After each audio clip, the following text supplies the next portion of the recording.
വളരെ പ്രധാനപ്പെട്ട രണ്ട് വീഡിയോകൾ, രണ്ട് വാർത്തകൾ നിങ്ങൾക്ക് മുന്നിലേക്ക് ഞാൻ എത്തിച്ചു തരാം. അത് നേരത്തെ സോഷ്യൽ മീഡിയയിലുള്ളത് കൊണ്ട് നിങ്ങൾക്ക് കാണാൻ പറ്റുന്നതാണ്. പക്ഷേ എനിക്ക് ഈ രണ്ട് വാർത്തകൾ നിങ്ങളെ കേൾപ്പിക്കണമെന്ന് തോന്നി.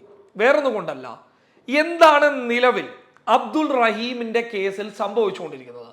ഈ വീഡിയോ കണ്ടു കഴിഞ്ഞാൽ ഒരു 90% നിങ്ങൾക്ക് കാര്യങ്ങൾ ഏകദേശം മനസ്സിലാക്കാൻ പറ്റും എന്നാണ് എനിക്ക് തോന്നുന്നത്. ഒരു കാര്യം വ്യക്തമാണ്, അബ്ദുൾ റഹീമിന്റെ വധശിക്ഷ സൗദി കോടതി റദ്ദു ചെയ്തിട്ടുണ്ട്.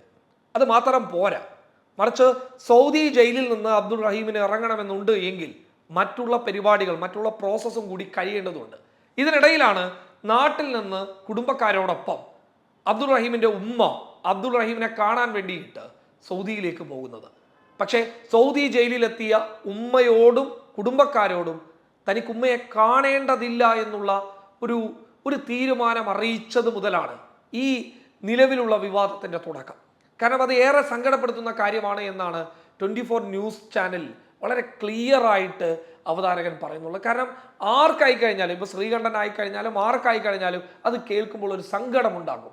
യഥാർത്ഥത്തിൽ അത് പറയാനുള്ള കാരണം എന്താണ്? ഇനി എന്ത് കാരണമുണ്ട് എങ്കിൽ പോലും അങ്ങനെ പറയാൻ പാടുണ്ടോ എന്നുള്ളൊരു ചോദ്യമുണ്ട്.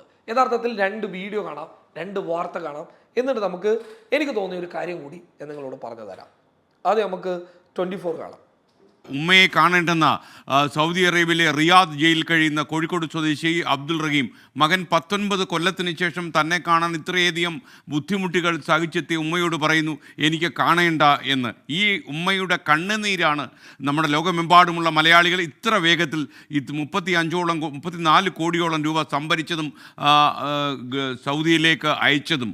ഇദ്ദേഹത്തിൻ്റെ മോചനം കാത്ത് ഫറൂഖിലെ ഉമ്മ കാത്തു കഴിയുകയാണ്. ഞാൻ തന്നെ ഉമ്മയോട് പറഞ്ഞത്, ഉമ്മ ഒരു ദിവസം ഈ റഹീം ഉമ്മയുടെ മകൻ കരിപ്പൂർ വിമാനത്താവളം ഇറങ്ങും, അന്ന് വിമാനം ഇറങ്ങുമ്പോൾ ആ മകനോടൊപ്പം ഞാനും ഉണ്ടാകും എന്ന് പറഞ്ഞ് ആശ്വസിപ്പിക്കുകയായിരുന്നു. എന്നാൽ ഇന്ന് റിയാദ് ജയിലിൽ നിന്ന് വന്ന വാർത്ത, പ്രത്യേകിച്ച് ഞങ്ങളുടെ പ്രതിനിധി ഈ ഉമ്മയ്ക്കൊപ്പം ഉണ്ട്, ജലീൽ കണ്ണമംഗലം. ജലീൽ പറഞ്ഞ കാര്യം കേട്ട് ഞാൻ ഷോക്കായി പോയി ശരിക്കും. അസീർ ഗവർണറുടെ നിർദ്ദേശപ്രകാരം അബ്ദുൾ റഹീമിനെ കാണാനായിട്ടാണ് ഉമ്മ റിയാദ് ജയിലിലെത്തിയത്. ഉമ്മയെ കാണാൻ അബ്ദുൾ റഹീം തയ്യാറായില്ല. ഒരുപാട് നിർബന്ധങ്ങളുണ്ടായി. പിന്നിൽ തൽപര കക്ഷികളാണെന്നാണ് കുടുംബത്തിൻ്റെ ആരോപണം. റിയാദ് ജയിലിൽ നിന്ന് ജലീൽ കണ്ണമംഗലം നമുക്കൊപ്പം ചേരുകയാണ്. ജലീൽ, നമുക്കവിടെ നിന്ന് ലഭിക്കുന്ന വിവരങ്ങൾ എന്തൊക്കെയാണ്? കഴിഞ്ഞ 18-19 വർഷമായി സൗദി ജയിലിൽ കഴിയുന്ന അബ്ദുൾ റഹീമിനെ കാണാൻ ഏറെ കാത്തിരുന്ന് ഉമ്മ അബ്ദുൾ റഹീമിന്റെ ജയിൽ മോചനം വൈകുന്ന സാഹചര്യത്തിൽ കഴിഞ്ഞ ആഴ്ചയാണ് സൗദിയിലെത്തിയത്. സൗദിയിലെത്തി Asir governor prince Turki bin തലാലിന്റെ പ്രത്യേക സൗകര്യത്തോടു കൂടി അദ്ദേഹം ഒരുക്കിയ സൗകര്യങ്ങൾ ഉപയോഗപ്പെടുത്തിക്കൊണ്ട് ഔദ്യോഗികമായി തന്നെ ഇന്ന് അബ്ദുൾ റഹീമിന്റെ ഉമ്മയും എനിക്കൊപ്പം ഉണ്ട്. അബ്ദുൾ റഹീമിന്റെ ഉമ്മയും സഹോദരനും അമ്മാവനും അടങ്ങുന്ന സംഘം ഇന്ന് ഉച്ചയ്ക്ക് ശേഷം റിയാദിലുള്ള ജയിലിൽ സന്ദർശിച്ചു. ജയിലിൽ എത്തിയെങ്കിലും ഏറെ നേരം കാത്തിരുന്നിട്ടും ജയിൽ ഉദ്യോഗസ്ഥർ അസീർ ഗവർണറുടെ പ്രതിനിധികളായതുകൊണ്ട് തന്നെ, അവരുടെ ഗസ്റ്റുകളായതുകൊണ്ട് തന്നെ വലിയ സ്വീകരണമായിരുന്നു ജയിലിൽ അവർക്ക് ലഭിച്ചത്. എല്ലാ സൗകര്യങ്ങളോടും കൂടി ജയിൽ മേധാവി അബ്ദുൾ റഹീമിനെ ഇവരെ കാണാൻ ഇങ്ങോട്ട് വിളിച്ചു വരുത്താൻ ശ്രമിച്ചപ്പോൾ അബ്ദുൾ റഹീം, എനിക്ക് ഉമ്മയെ ഇപ്പോൾ കാണേണ്ട, ഞാൻ നാട്ടിൽ എത്തിയതിന് ശേഷം കണ്ടാൽ മതി എന്ന് പറയുകയായിരുന്നു.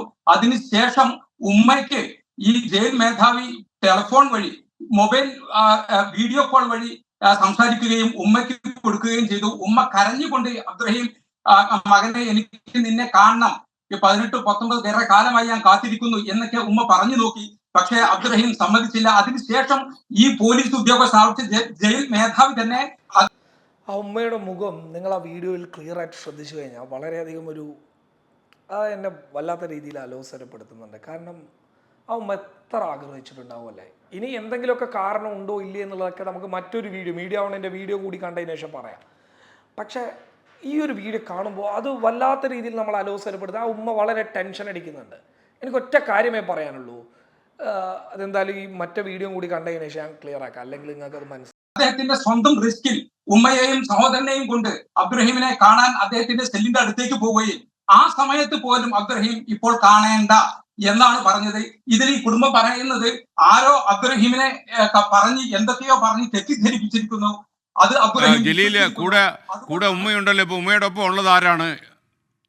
ജലീലിന്റെ തൊട്ടടുത്തിരിക്കുന്ന ആളെ മനസ്സിലായില്ല. ഒന്ന് അദ്ദേഹം അബ്ദുൾ റഹീമിന്റെ സഹോദരനാണ്. ഇത് ഉമ്മയുടെ സഹോദരൻ അബ്ദുൾ റഹീമിന്റെ അമ്മാവനാണ്. ഓക്കെ, ഒരു കാര്യം ചെയ്യൂ, എനിക്ക് നേരിട്ട് ഉമ്മയോടൊന്ന് സംസാരിക്കാൻ പറ്റുമോ ജലീൽ? അത് തീർച്ചയായിട്ടും സാർ. ഉമ്മയ്ക്കൊന്ന് കൊടുക്കാമോ? എന്റെ കുട്ടി ഞാൻ ഇത്രയൊക്കെ കരഞ്ഞിട്ടും കാണണ്ടാന്ന് പറഞ്ഞ് വിദ്യരിച്ചത്. ഉമ്മ, എനിക്ക് വളരെ സങ്കടം തോന്നി. ഞാനന്ന് ഉമ്മയോട് പറഞ്ഞതാണ്, കരിപ്പൂർ വിമാനം ഇറങ്ങുന്ന ദിവസം ഈ റഹീമിനൊപ്പം ഞാനും ഉമ്മയെ കാണാൻ ഫറൂഖിലേക്ക് വരാമെന്ന് പറഞ്ഞു. ഉമ്മ വളരെ ബുദ്ധിമുട്ടിയാണ് അവിടെ വരെ പോയതെന്ന് എനിക്കറിയാം. എന്താണ് ഉമ്മ ശരിക്കും അവിടെ ഉണ്ടായത്? ആരോ എന്റെ മോനക്ക് തോന്നിച്ചു കൊടുത്തതാണ് വിളിക്കേണ്ട കാണണ്ടാന്ന് പറഞ്ഞിട്ട്. അത് എന്റെ മോൻ ഒരിക്കലും അങ്ങനെ പറഞ്ഞ കാണാൻ നിൽക്കൂല. എത്ര നമ്മൾ അങ്ങോട്ടും ഇങ്ങോട്ടും പറയുന്നതാണ്. ആരാന്റെ മോനക്ക് മാതിരി പദവസം തോന്നിച്ചു കൊടുത്തത് ആരാന്ന് പഠിച്ചവർക്ക് അറിയാം. ഉമ്മ ആര് പറഞ്ഞാലും 19 കൊല്ലത്തിന് ശേഷം സ്വന്തം ഉമ്മ കാണാൻ വരുന്നു എന്ന് പറയുമ്പോൾ ഏത് തൽപര കക്ഷിക്കാണത് തടയാൻ പറ്റുക മകനെ കാണണ്ടെന്ന് പറയാൻ? ഓക്കെ, എന്തായാലും ഇത് വലിയൊരു ക്ലിപ്പാണ്. അത് മൊത്തം കേൾപ്പിച്ചിട്ട് ഞാൻ കാര്യങ്ങൾ പോകുന്നില്ല. ഇനി ഈ സ്വാഭാവികമായിട്ട് ഇതൊരു സങ്കടമുള്ള കാര്യമാണ്. ഇനി എന്താണെങ്കിലും ആ ഉമ്മയെ കാണാമായിരുന്നു എന്നുള്ളൊരു അഭിപ്രായം എനിക്കുണ്ട്. പക്ഷേ മീഡിയ വണ്ണിൽ ഒരു റിപ്പോർട്ട് വരുന്നു, അത് മറ്റൊരു കാര്യമാണ്. ഈ 24-ൽ പറയുന്നത് പോലത്തെ കാര്യമേ അല്ല, തികച്ചും വ്യത്യസ്തമായിട്ടുള്ള മറ്റൊരു കാര്യം കേട്ടോ. സൗദി ജയിലിൽ കഴിയുന്ന അബ്ദുറഹീമിന് മാതാവിനെ കാണാനായില്ല. മോചനത്തിന് തടസ്സമുണ്ടാകുമെന്ന് കരുതിയാണ് കൂടിക്കാഴ്ചയ്ക്ക് റഹീം തയ്യാറാകാതിരുന്നത് എന്നാണ് വിവരം. ജയിലിൽ വെച്ച് ഉമ്മയെ കാണാൻ കഴിയില്ല എന്ന് റഹീം അറിയിച്ചിരുന്നു. നിയമസഹായ സമിതിയുടെ അറിവില്ലാതെ ചില വ്യക്തികളുടെ സഹായത്തോടെയാണ് റഹീമിന്റെ ജ്യേഷ്ഠനും ഉമ്മയും റിയാദിലെത്തിയത്. റിയാദിൽ നിന്ന് അഫ്താബ് റഹ്മാൻ വിവരങ്ങൾ നൽകും. അബ്ദുൽ റഹീമിന്റെ മോചനവുമായി ബന്ധപ്പെട്ട നടപടിക്രമങ്ങൾ വരുന്ന ആഴ്ച റിയാദിലെ കോടതിയിൽ നടക്കാനിരിക്കുകയാണ്. അതിനിടയിലാണ് ഇന്ന് അപ്രതീക്ഷിതമായി ഉമ്മയുടെ സന്ദർശനം ഉണ്ടാവുന്നത്. ഏറെ നാടകീയമായിരുന്നു ഉമ്മയുടെ സൗദിയിലേക്കുള്ള വരവും സന്ദർശനവും എല്ലാം തന്നെ. കാരണം സൗദിയിലേക്ക് സാധാരണ രീതിയിൽ ഉംറക്കായിട്ടാണ് ഇവരുടെ കുടുംബം, ഉമ്മയും ഒപ്പം തന്നെ റഹീമിന്റെ ജ്യേഷ്ഠനും അമ്മാവനും എത്തുന്നത്. സാധാരണ രീതിയിൽ ഉംറക്കാണെങ്കിൽ ജിദ്ദയിലേക്കാണ് എത്തുക, അല്ലെങ്കിൽ റിയാദിലേക്കുള്ള സന്ദർശനത്തിനാണെങ്കിൽ റിയാദിലേക്കാണ് എത്തുക. ഇതിന് പകരം ഈ കുടുംബം നേരെ എത്തിയത് അബഹയിലേക്കാണ്. അവിടെ നിന്നും അബഹ ഗവർണറേറ്റിൽ നിന്നും പ്രത്യേകമായിട്ടുള്ള ഒരു പെർമിറ്റ് ലഭ്യമാക്കിയിട്ടാണ് ഇവർ റിയാദിലേക്ക് ജയിൽ സന്ദർശനത്തിനായിട്ട് എത്തുന്നത്. ഇതിന് ഈ തരത്തിൽ തുടക്കം മുതൽ തന്നെ ഇതിലൊരു നാടകീയത ഉണ്ടായിരുന്നു. ഇവരുടെ കൂടെ എത്തിയത് മറ്റൊരു റിയാദിലെ വ്യക്തിയുടെ സഹായത്തോടെയാണ് ഇവർ റിയാദിലേക്ക് എത്തുന്നത്. ഈ തരത്തിൽ എത്തിയ ശേഷം ഇന്ന് ജയിലിൽ വെച്ച് അകത്തേക്ക് പ്രവേശിക്കുന്ന സമയത്തും തന്നെ ഇവർക്ക് തടസ്സമുണ്ടായി. ഉമ്മയെ മാത്രമാണ് അകത്തേക്ക് കടത്തിവിട്ടത്. കാരണം ഇതിനകത്ത് വെച്ച് കൂടിക്കാഴ്ചക്ക് ജയിലിൽ കഴിയുന്ന റഹീമിന്റെ കൂടി സമ്മതം വേണമായിരുന്നു. എന്നാൽ ഇതിനുള്ള സമ്മതം റഹീം നൽകിയിട്ടില്ല. അതിന് പ്രധാന കാരണമായി ഇപ്പോൾ വൈകുന്നേരം നമുക്ക് ലഭ്യമാകുന്ന റഹീമുമായി സംസാരിച്ച ചിലർ അറിയിക്കുന്നത് ജയിലിൽ വെച്ചൊരു കൂടിക്കാഴ്ചക്ക് റഹീമിന് താല്പര്യമില്ല എന്നുള്ളതാണ്. അതിന് പ്രധാനപ്പെട്ട കാരണം മോചിതനായി ഉമ്മയെ കാണണം എന്നുള്ളതാണ് അദ്ദേഹത്തിന്റെ ആഗ്രഹം. ആ ഒരു ആഗ്രഹത്തിലേക്ക് ഒരു പക്ഷേ 1-2 ആഴ്ചക്കകം കോടതിയുമായി ബന്ധപ്പെട്ട നടപടിക്രമങ്ങൾ പൂർത്തിയാക്കിയാൽ സാധിക്കും. അതിനിടയിൽ ഇത്തരത്തിലൊരു നീക്കം വേണ്ടതില്ല എന്ന് ഉമ്മ നാട്ടിൽ നിന്ന് പുറപ്പെടുന്ന സമയത്ത് തന്നെ റഹീം അറിയിച്ചിരുന്നു. അതിനൊരു പക്ഷേ ഇതിന്റെ കേസുമായി ബന്ധപ്പെട്ട നടപടിക്രമങ്ങൾ പൂർത്തീകരിക്കുന്നത് റിയാദിലെ നിയമസഹായ സമിതിയാണ്. നിയമസഹായ സമിതിയും ഈ കേസിന്റെ സ്വഭാവത്തെ അല്ലെങ്കിൽ അദ്ദേഹത്തിന്റെ മോചനം വേഗത്തിലാക്കുന്നതിന് തടസ്സപ്പെടുന്ന തരത്തിലുള്ള ഒരു നീക്കവും ഉണ്ടാകരുത് എന്നുള്ളത് അദ്ദേഹത്തിന്റെ കുടുംബത്തെ നേരത്തെ അറിയിച്ചിരുന്നതാണ്. എന്നാൽ ഒരു വ്യക്തിയോടൊപ്പം അവരുടെ കുടുംബം റിയാദിലേക്ക് എത്തുന്നു. അവരോടൊപ്പം ഒരു മാധ്യമ സ്ഥാപനത്തിലുള്ളവരും അദ്ദേഹത്തിന്റെ കൂടെ ഉണ്ടായിരുന്നു എന്ന് പറയുന്നു. മറ്റു മാധ്യമങ്ങളെയൊന്നും ഈ വിവരം ധരിപ്പിച്ചിട്ടുമില്ല. എന്നാൽ ഈ തരത്തിലുള്ള നീക്കം ഉണ്ടാകരുത് എന്നുള്ളത് നേരത്തെയും റിയാദിലെ നിയമസഹായ സമിതി അറിയിച്ചിട്ടുണ്ട്.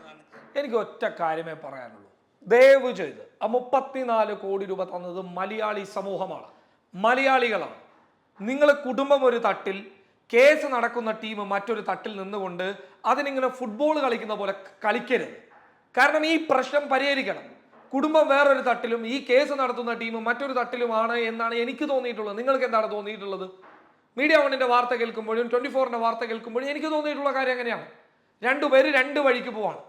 നമ്മളങ്ങനെ 2 വഴിക്ക് പോയോ? റഹീമിന്റെ കേസിൽ നമ്മൾ ഒറ്റ വഴിയേ ഉണ്ടായിരുന്നുള്ളൂ. എന്താണ് വഴി? റഹീമിനെ മോചിപ്പിക്കുക. റഹീമിനെ മോചിപ്പിക്കുക എന്നുള്ള ഒറ്റ വഴിയിലൂടെയാണ് മലയാളി സമൂഹം പോയിട്ടുള്ളത്. അവിടെ 2 വഴി മലയാളികൾ സ്വീകരിച്ചിരുന്നുവെങ്കിലോ, റഹീമിനെ മോചിപ്പിക്കേണ്ട, റഹീമിനെ മോചിപ്പിക്കണം എന്ന് പറയുന്ന 2 വഴി മലയാളികൾ സ്വീകരിച്ചിരുന്നുവെങ്കിൽ ഇത് നടക്കുമായിരുന്നു. ഒറ്റക്കെട്ടായിട്ട് മലയാളികൾ മുന്നോട്ട് പോയത് കൊണ്ടാണ് ആ 34 കോടി രൂപ സ്വരൂപിക്കാൻ സാധിച്ചത്. എപ്പോ നോക്കിക്കഴിഞ്ഞാലും ഒരു ചാരിറ്റി കേസ് ഉണ്ടായി കഴിഞ്ഞാൽ അതിൽ 2 ഭാഗം വിവാദങ്ങൾ. എന്തുകൊണ്ട് ഇതൊരു കോർഡിനേഷനിൽ നല്ല രീതിയിൽ മുന്നോട്ട് പോകുന്നില്ല? ആർക്കാണ് ഇവിടെ വീഴ്ച പറ്റിയത്? 100% പറയുന്നു, ഈ നിയമസഹായ സമിതിയും ഈ കുടുംബവും ഈ 2 തട്ടിൽ നിൽക്കുകയാണ്. എവിടെയാണ് വീഴ്ച എന്നുള്ളതൊന്നും എനിക്കറിയുന്നില്ല, എനിക്കറിയുകയും വേണ്ട. മറിച്ച് ഈ കുടുംബവും ആ നിയമസഹായ സമിതിയും തമ്മിലുള്ള പ്രശ്നം പരിഹരിക്കപ്പെടേണ്ടതാണ്. അത് പരിഹരിക്കണം. അതിനിടയിൽ കുറെ മാധ്യമങ്ങളുടെ പബ്ലിസിറ്റി ശ്രമവും അവരെ കൂട്ടിപ്പോയി ഇവരെ കൂട്ടിപ്പോയില്ല എന്നൊക്കെ പറയുന്ന ഈ വൃത്തികെട്ട പരിപാടി അവസാനിപ്പിക്കുക. ഒരേ ലക്ഷ്യം, റഹീമിനെ മോചിപ്പിക്കുക എന്ന് പറയുന്ന ഒരു ലക്ഷ്യം. ഇനി എന്തിന്റെ പേരിലാണെങ്കിലും എന്ത് കാര്യത്തിന്റെ പേരിലാണെങ്കിലും ആ ഉമ്മയെ കാണാൻ പറ്റില്ല എന്ന തീരുമാനം റഹീം പറഞ്ഞിട്ടുണ്ടെങ്കിൽ അതൊരിക്കലും എനിക്ക് യോജിക്കാനാവില്ല. ചിലപ്പോൾ പല കാര്യങ്ങളുടെ പേരിലായിരിക്കാം റഹീം അങ്ങനെ പറഞ്ഞിട്ടുണ്ടാവുക. പല സംഭവങ്ങൾ ചിലപ്പോൾ റഹീമിനോട് നിയമസഹായ സമിതി പലതും പറഞ്ഞിട്ടുണ്ടാകാം, ചിലപ്പോൾ നല്ലതിനുമായിരിക്കാം. പക്ഷെ അവിടെ വരെ എത്തിയിട്ട് ഒരു തടസ്സവും ഇല്ലാതെ കാണാൻ പറ്റുന്ന എല്ലാ ഏർപ്പാടും ഉണ്ടാക്കിയിട്ട് മറ്റെന്തിനേക്കാളും വലുതാണ് ഉമ്മ, മറ്റെന്തിനേക്കാളും വലുതാണ് മാതാവ്. ആ മാതാവ് കരഞ്ഞതുകൊണ്ട് റഹീമിന് വേണ്ടിയിട്ട് നിന്നതുകൊണ്ടാണ് ഇന്ന് 34 കോടി രൂപ സ്വരൂപിക്കാനായത്. അതിനെ ന്യായീകരിക്കേണ്ട. ചിലപ്പോൾ അവര് നിയമസഹായ സമിതി അറിയിക്കാതെ വന്നത് തെറ്റായിരിക്കാം. പക്ഷെ ഇനി എന്ത് സംഭവിച്ചിട്ടുണ്ട് എങ്കിലും അവിടെ കാണാമായിരുന്നു എന്നുള്ളൊരു അഭിപ്രായം എനിക്കുണ്ട്. കാരണം ആ ഒരു ഉമ്മയാണ്, ആ ഉമ്മയെ വേദനിപ്പിക്കരുത്. ആ മുഖം കാണുമ്പോൾ തന്നെ വല്ലാത്തൊരു സങ്കടമുണ്ട്. ഈ രണ്ട് ടീമും തമ്മിലുള്ള പ്രശ്നം ദയവ് ചെയ്തിട്ട് ഉടൻ പരിഹരിക്കണം. ഇല്ലെങ്കിൽ വലിയ അപകടത്തിലേക്ക് കാര്യങ്ങൾ കടന്നുപോകും. റഹീമിനെ എത്രയും പെട്ടെന്ന് മോചിപ്പിക്കാനുള്ള കാര്യങ്ങൾ നിയമസഹായ സമിതി ചെയ്യണം എന്ന് വിനീതമായി അഭ്യർത്ഥിക്കുകയാണ്. News desk public Kerala.